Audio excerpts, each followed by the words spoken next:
장관님 고생이 많습니다. 장관님, 지금으로부터 23년 전 2002년 10월 달에 서울중앙지검에서 수사중 피의자가 죽었습니다. 그 사건 기억나시죠? 예. 그때 장관님과 저는 이 사건 수사를 담당했습니다. 기억나시죠? 예. 그때 많은 검찰 조직원으로부터 우리는 비판과 비난을 받았습니다. 왜 조직원을 봐주지 않고 원칙대로 수사하냐? 그렇지만 장관님과 저는 읍참마속의 심정으로 많은 조직원들을 기소했고 처벌받았습니다. 우리가 그렇게 수사했던 이유는 검찰이 존재한 이유, 목적이 피의자 인권을 보호하고 실체적 진실을 발견하기 때문입니다. 그렇죠? 그런 생각을 하고 검사 생활을 했었습니다. 예. 또한 장관님과 저는 검찰의 정치적 독립, 중립에 대해서 많은 고민했어요. 그리고 우리가 검사 생활할 때는 정치인 수사에 있어서는 최소한 기계적 형평을 유지하려고 노력했습니다. 또한 수사 결과에 대해서 국민과 여론의 질책과 평가를 무겁게 받아들였습니다. 또한 검찰은 약자와 패자에 대해서 관용을 베풀 줄 알았습니다. 눈물이 있었습니다. 검찰의 칼끝이 추상 같지만은 약자와 패자에 대해서는 관용을 베풀었습니다. 그런데 이 윤석열 정권 하에서의 검찰은 특정 야당 정치인에 대해서는 수사를 빙자하여 도륙을 하였고, 윤석열, 김건희 부부에 대한 수사에서는 검찰이 칼끝이 휘어지고 무뎌졌습니다. 수사 절차, 과정, 내용, 결과 모두에 있어서 국민의 상식과 경험의 지게 거리가 멀었습니다.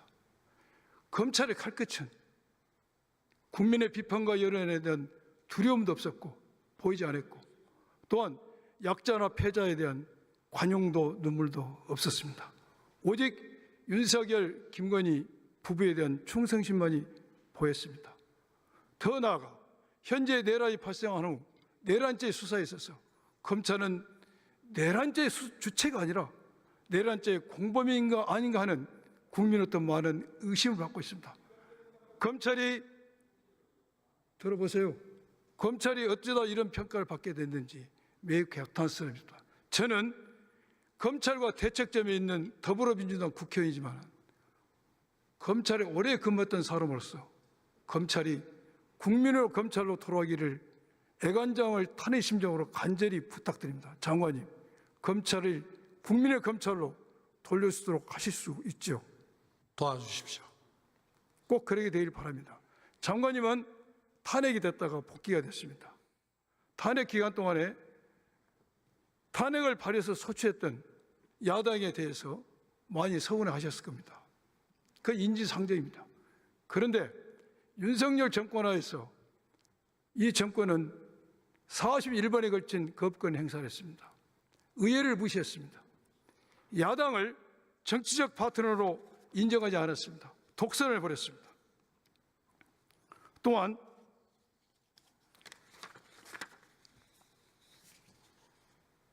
감사원, 검찰, 경찰, 방송 시민을 동원해서 국민의 기본권을 침해하고 억압했습니다. 이런 상황에서 우리 야당이 할 수 있는 것은 탄핵밖에 없었습니다. 동의 안 하셔도 괜찮습니다. 답변 안 하셔도 됩니다. 장관님, 제가 구체적인 질문 몇 개 드리겠습니다. 지금 장관님께서는 여러 오늘 질의에 나오신 의원님들로부터 12월 4일 모임에 대한 질문을 받고 있습니다. 이 질문에 대해서 장관님께서는 국정팀에 나오셨어도 이것은 아무런 의미가 없는 모임이었다. 사직한 입장에서 얼굴 한번 보자 해서 만났다라고 이야기를 했습니다. 그러게 하셨죠. 그리고 지금도 그 주장은 유지하고 계신 것이죠. 그렇습니다. 1차 계엄의 정의라든지 2차 계엄을 모의한 적이 없다고 말씀하셨습니다. 그런데 이 해동 직후 거기에 가신 네 분이 전부 휴대폰을 변경하셨죠. 저는 안 했습니다. 장관님 안 하셨습니까? 예. 그 나머지 분은 휴대폰을 변경했습니다. 알지 못합니다. 예. 언론에 그렇게 보도가 됐습니다. 장관님, 그러면은 많은 사람들이 이러한 안가의 모임을 가진 뒤에 휴대폰을 변경한 점에 대해서 뭐라고 당사자들이 변명하든 국민의 눈높이에서 봤을 때는 이것을 어떻게 생각하겠습니까? 국민이 의심한 게 무리입니까? 장관님 생각을 좀 듣고 싶습니다. 저는 그 의심 부분이 뭐를 했다는 건지가 분명하지 않고 아무런 근거가 없다고 생각을 합니다. 저 역시 그 이후로 휴대폰을 압수당할 거로 생각하고 내용만 일부 옮겼을 뿐인데 그 내용조차도 누구인데 말한 적이 없는데 언론에 보도가 됐습니다. 다 휴대폰 바꿨다고. 저는 다른 사람이 어떻게 했는지 알지를 못하고 그날 저녁에 비상계엄, 2차 비상계엄 모의라든지 어떻게 구체적으로 대응한다든지 그런 말을 할 상황도 아니었고 그 내용을 저희들조차도 알지도 못하는 내용이었습니다. 예, 좋습니다. 장관님도 오랜 세월 검사를 하셨고 저도 검사를 했습니다. 우리가 수사를 함에 있어서 우리의 수사 대상이나 참고인이 어떤 특정한 일이 있고 나서 휴대폰을 변경했을 때 우리는 검사로서 당연히 의심을 했죠. 당연히 의심을 하는 거 아닙니까? 저는 안 바꿨습니다. 아니, 장관님 안 바꾸셨는데 다른 사람이 하셔야 될까 합니까? 예, 좋습니다. 예, 좋습니다. 그래서 우리 의원님들과 언론과 국민의 눈높이에 봤을 때는 안가 해동, 이 휴대폰을 안가 해동 직후 휴대폰을 변경하는 점을 비춰봤을 때 거기에서 무슨 말을 했는지 우리는 알 수는 없으나 그 해동의 순수성에 대해서 의심을 할 수밖에 없다는 상황을 제가 말씀드립니다. 두 번째 질문 드리겠습니다. 지금 내란죄는 11명 구속됐지요. 그리고 실질적으로 수사가 진행이 이럴다 수사가 진행이 되지 않고 있습니다. 이 내란죄 수사 핵심은 지금 비아폰 서버를 압수수색하고 대통령실 관저 안가를 압수해야 되는데 김성원 경호처장이 몸으로 막아서 7번이나 실패를 했습니다. 그래서 경찰이 3번에 걸쳐서 구속영장을 신청했지만은 검찰은 기각을 했고 그래서 경찰이 영장심사위원회에 회부를 해서 거기서 적절하다 해서 다시 영장을 신청해서 검찰이 법원에 영장을 청구했습니다. 이 내용 알고 계시죠? 언론을 통해서. 예, 알고 계실 겁니다. 그런데 제가 질의하고 싶은 내용은 이날 영장 심사할 때 검사가 불참했습니다. 물론 검사가 구속된 피해자 신문할 때 꼭 출석이라는 의무 규정은 없습니다. 또 실무에 있어서 안 갈 수도 있습니다. 그렇지만 대한민국의 검찰에서 이 사건만큼 중요한 사건이 어디가 있겠습니까? 이렇게 중차대한 중요한 사건에 있어서 검찰이 구속된 피해자 신문에 참석하지 않았습니다. 장관님께서는 이러한 상황을 보고 국민들은 어떻게 판단하라고 생각하십니까? 장관님 의견을 좀 듣고 싶습니다. 과연 검찰이 공정한 검찰이라고 국민이 생각하겠습니까? 아니면은 검찰이 뭔가 내는가 관련해서 냄새가 난다고 평가를 하겠습니까? 검찰이 그 당시 상황에 맞추어서 자기들이 알아서 판단한 것으로 알고 있고 그 당시에 제가 직무집행 정지 중이라서 그 상황에 뭐라고 언급할 내용은 없습니다. 예, 저도 장관님으로부터 거기서 검찰이 잘못됐던 질문을 답변을 받을 기대는 하지 않습니다. 그래서 제가 이 질문을 하는 것은 많은 국민들 앞에서 국민들 평가를 받고 싶은 겁니다. 이건 누가 보더라도 검찰이 떳떳하지 못했다는 반증이라고 저는 생각이 듭니다. 동의 안 하셔도 괜찮습니다. 그 다음 내란의 밤 12월 3일입니다. 그때 방첩사에서는 방첩사령관이 정성호 1차장에게 이렇게 전하죠. 너희들은 중앙선관위 가서 압수해놔라. 그러면 검찰과 국정원이 와서 일을 다 처리하니까 너희들은 지원만 하면 된다라고 이야기하고 그 이야기가 정성호 1차장이 부관들인 8명의 대령에 이야기를 합니다. 이건 다 인정이 된 사실입니다. 그런데 그 일 있고 나서 12월 4일 00시 30분에 대검 과학수사부 과장, 부장검사급이죠. 이 사람이 방첩사 대령에게 통화를 합니다. 이 방첩사 대령이 전화를 받자마자 국정원 책임자에 전화합니다. 방첩사에 전화 받은 사람도 국정에 전화 받은 사람도 보직이 포렌식 책임자다 전문가입니다. 이렇게 이 점에 대해서 검찰 해당 검사는 이렇게 변명합니다. 안부 전화했다고 합니다. 국민들은 이 안부 전화했다는 것에 대해서 수긍을 할까요? 저는 지금 의원님께서 말씀하시는 그 팩트를 잘 알지를 못합니다.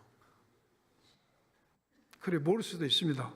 그런데 내란이 일어난 밤에 이러한 현지 검사가 방첩소에 전화를 하고 그게 꼬리를 물고 국정원까지 전화가 이어지고 그 전제 사실로 맞아떨어지는 행동을 취한 겁니다. 그래서 장관님 지금 모르시면은 업무에 복귀하셨으니까 이 검사들에 대해서 한번 감찰을 하셔야 될 것 같아요.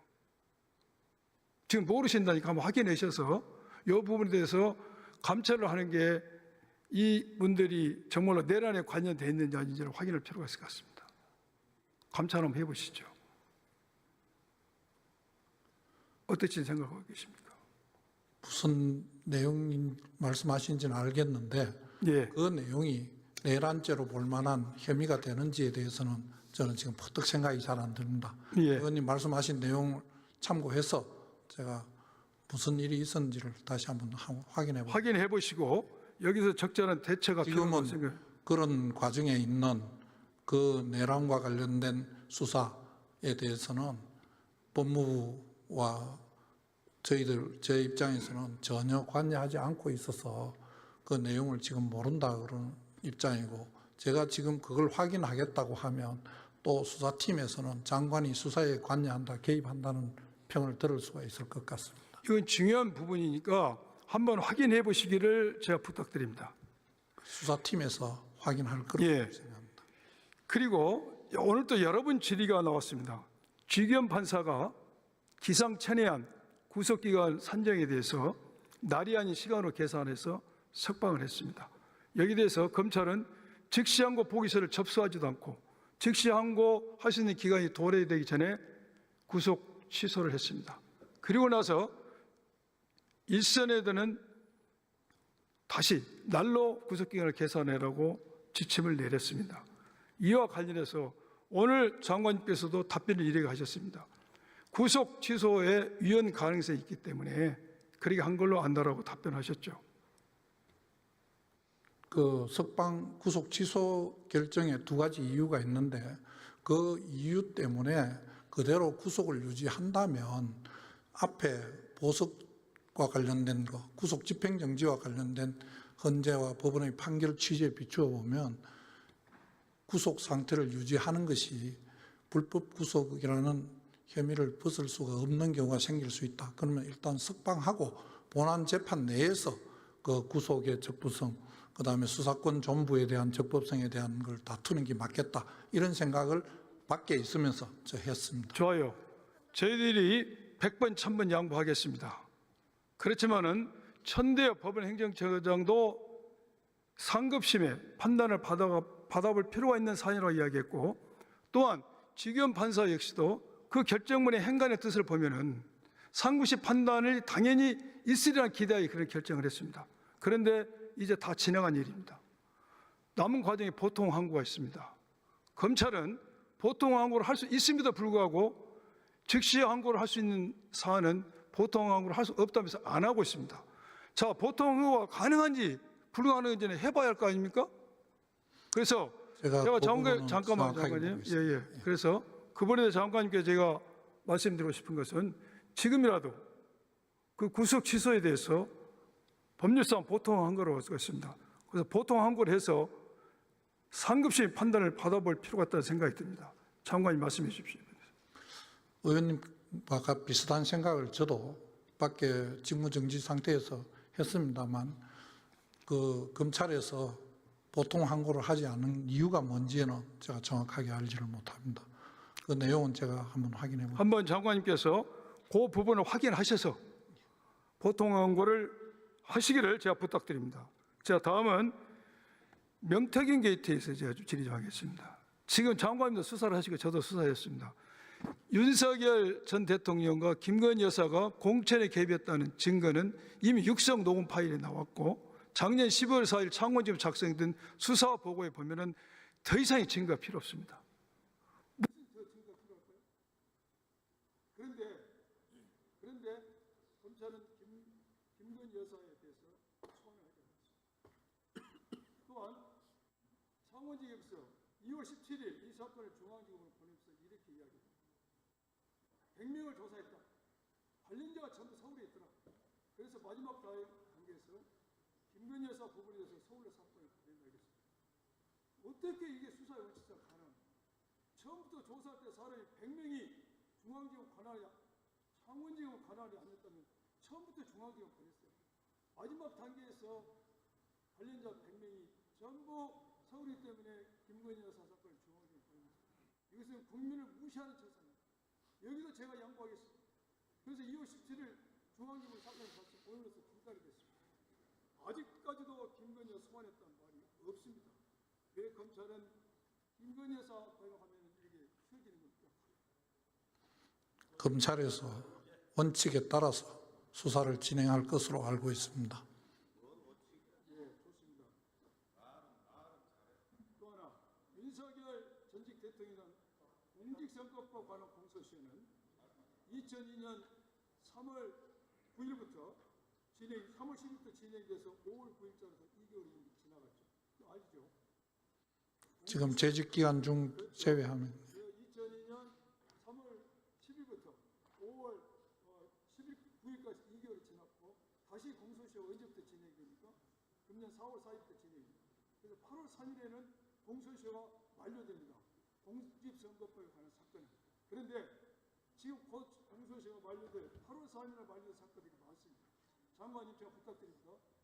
민주당에서 제가 민주당 법률위원장 할 때 작년 9월 5일 날 윤석열 대통령이 전직 대통령에 대해서 공직선거법에 고발한 사건이 있습니다. 이거 제기 지금 안 한 걸로 알고 있습니다. 제기해야 됩니다. 얼마 안 남았어요. 8월 4일 공소시효 완료입니다. 또 하나 윤석열 전 대통령이 대선 때 예화랑이라는 사설 선거 사무소를 운영했습니다. 이것도 8월 4일 공소시효가 완성됩니다. 꼭 검찰에 체결하셔서 이러한 사건에 대해서 빨리 제기해서 수사할 수 있도록 촉구하시기 바랍니다. 검찰에서 알아서 잘 할 거라고 생각하고 다시 한번 챙겨보겠습니다. 장관님, 예. 장관님은 일반 사건에 있어서 검사를 지휘할 수 없지만 총장을 지휘할 수 있지 않습니까? 구치기 사건에서. 그래서 총장이 꼭 직무 명령을 내려서 이것이 공소시효를 도과시키면 엄청난 검찰이 비판에 직면할 겁니다. 꼭 제기하셔서 수사를 진행하시기 바랍니다. 예,